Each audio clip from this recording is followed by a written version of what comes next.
I'm Italian. I used to live in Italy, and I love tiramisu, but there's no way being keto that I can have a true authentic tiramisu. So I'm always trying to kind of replicate the flavors there. Now, obviously the star of the show when you look at any tiramisu is going to be the espresso. That's like that big, really overwhelming taste. And if it's not done right, it can really make or break the tiramisu. So I have a really quick sort of tiramisu style pudding, kind of ice cream shake pudding, but all you're gonna need is some kind of quick blender, quick easy blender. Then you're going to need coconut yogurt. You can use regular Greek yogurt, but trust me, coconut yogurt tastes better with this because it gives the bite that we want. Plus the probiotic count is nice. Okay, then I have some sugar-free chocolate chips.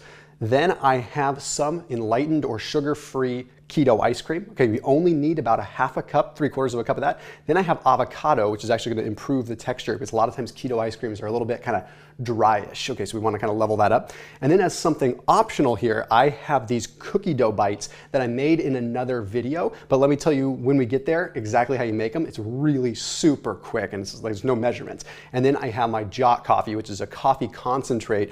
150 milligrams of caffeine in 1 tablespoon. So 1 tablespoon is the equivalent of a cup of coffee. It is awesome stuff. Put a link down below as well if you guys want to try it. It's called Jot Coffee. That code will get you 20% off of Jot, but we'll talk a little bit more about it as we go. Okay, so first and foremost, I take my 3/4 of a cup of ice cream and I let it kind of melt down a little bit so it's soft, okay? That's gonna be a really important piece of this. Then I'm gonna take approximately a half a cup of coconut yogurt. Coconut yogurt is also really thin, okay? So we want to throw that in there. I can eyeball it. Again, if you go a little bit overboard in the coconut yogurt, it's not a huge deal because it ends up tasting delicious anyway. Then we're going to go ahead and we're going to add our avocado in here. And this is 1/4 of a medium-sized avocado. That's getting us the oleic acid content as well too, which I'm a huge fan of as far as just thermoregulation, helping the body get a little bit more body heat generated, potential calorie burn, all that. Okay, now let's jump into the coffee section. This is kind of the star of the show, if you really ask me. Okay, this is, again, that Jot coffee. You can use espresso, but it's gonna taste burned when it's mixed with these kind of ingredients. The Jot, you can add to any kind of thing. Like, you just add 1 tablespoon of that. It's very thick and rich and very concentrated. So that's going to give you a really good taste. This is something you could ultimately have as like a little breakfast style dessert too, if you don't mind having a little bit of ice cream for breakfast. So again, use that link down below. You can check out Jot. So 20% off using that code Thomas20 for Jot Coffee. They are a supporter of this channel. They are awesome. They've supported a lot of content, but they're just a really awesome company. So again, big thank you to Jot for all the help on this channel as well. So make sure you check them out. Okay, now I have these cookie dough bites, which they seem like they'd be complex, but they're ridiculously easy. And just to give you the breakdown, how you would make them, you're gonna do equal parts almond flour with equal part coconut flour. You can kind of skew it however you want with carb content, but really to make it easy, equal parts almond flour, equal parts coconut flour, and then you can add a little bit of cassava flour to it as well to give it a little bit more. It's just, you kind of like mix and match it really. And then what I would typically do is add a little bit of sugar-free maple syrup, and then you're also going to add as much coconut oil as you need to end up making it into a dough, and then whatever sweetener you want to use. I typically use allulose. Again, you don't have to do this. I just wanted to be able to have sort of some consistency of having some dough in there. So I'll add this last. You'll see what I do in just a second. Then I've got a 1/4 cup of sugar-free chocolate chips.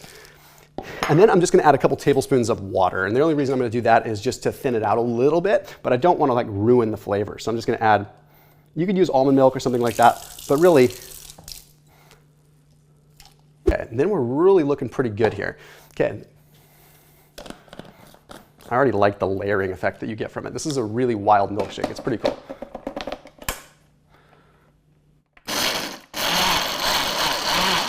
Good. Okay, so we've got sort of almost like a Java chip right now.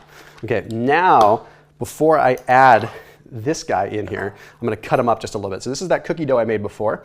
Again, this is optional, but I just want it to be, there we go. Look at that's pretty cool. So again, really easy. Now this already had some other like goodies in it. I'm making use of something that I already created. So I'm not gonna add the chocolate covered peanuts in. I'm just gonna add the cookie dough chunks.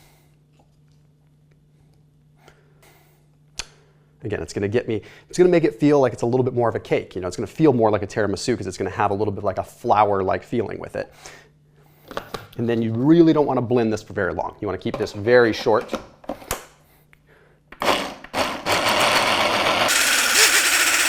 Yeah, here's the cool thing with this.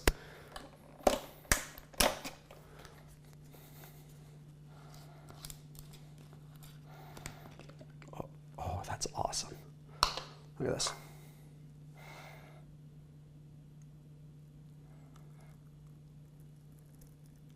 So you could put it in the fridge, you can put it in the freezer and let it thicken up a little bit, or if you wanted to add a little bit of almond milk and make it more of a shake kind of thing, you could do that too. But I'm telling you, from a flavor compound, like flavor profile here, with the chocolate, with the cookie dough, and then of course with the espresso, the bite of the coconut yogurt, and of course the ice cream, you have it's about as close as you're gonna get to a keto tiramisu. I mean, you can make all kinds of just dishes that are gonna have a heavy almond flour and things like that, but I just want the taste. And this is all I need when it comes down to it. That is so delicious. So again, just to break it down, just to recap, coconut yogurt, keto vanilla ice cream, okay, a little bit of Jot coffee. Again, that link is down below. Cookie dough bites if you want to make them like that, or you could actually just add a little bit of almond flour into the mix if you wanted to. And of course, some keto chocolate chips or sugar-free chocolate chips in general, or unsweetened chocolate chips. And then lastly, about 1/4 to 1/2 of a medium-sized avocado. Mix it all up and you are good to go.